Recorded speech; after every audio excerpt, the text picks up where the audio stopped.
Right now, I'm the chair of the Women's Legislative Caucus and chair of the Riverside Legislative Caucus and chair on the Committee on Gender Equity, Child Development, and Social Services. Found it very challenging, but I love to take challenges as a person.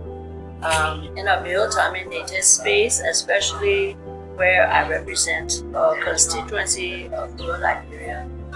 In my area of the country, leadership is thought to be only a man's position.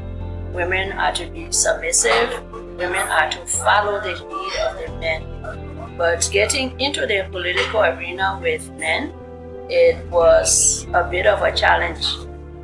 One, I'm a person of disability. And men, I can't say all men, but few of them really were vocal about the issue that I'm a person of disability, so I would not be a fit person to represent the district. I did not take that to heart because all my life, from when I've known myself, I became disabled at the age of 2 when I was attacked by polio. So in the political space, being that I have worked hard to prepare myself in the academic world, in the professional world, I felt fit to participate at this level now of representing my people.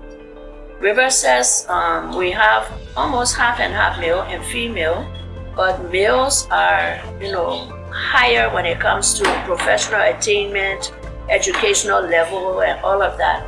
And our women feel intimidated by this. And so I wanted to change the picture for our women, and especially including women of disability, that we can be anything we want to be once we put ourselves to it.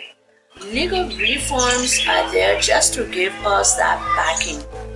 The more we talk about affirmative action, the more we try to implement it with the legal backing is very important, because a lot of times when we got on board newly, our men said, you didn't have a special law that brought you here. You came here. Why do you want a special law for women to participate? And I said, it's going to make it easier for the younger generation that we are preparing a space for. We want to create a level playing field for them so that they are not going to face what we face. Because we, the women in leadership now, have to work 3 times as hard as the men do. When you declare your intention in the first place, do you have money? Are you married? Do you have any children? Do you have a home? They don't ask the men if they are married. They don't ask the men if they have a house. They don't ask the men, And so we have to prepare. But if there's a space made by law, then any woman or girl who wants to aspire will be comfortable to walk into that space. I think that the biggest lesson was when men understand from where women, speak, from where women address issues, they are willing to come on board. Because men cannot live in this world alone. And they see the value that women bring to the table. We are there to partner with them and not to fight them.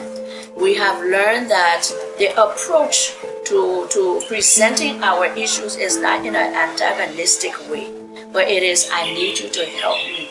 And once you need somebody, that mutual respect is there, we are more successful. For me, I do not promise people, because a promise is a bound, that you are held to, right?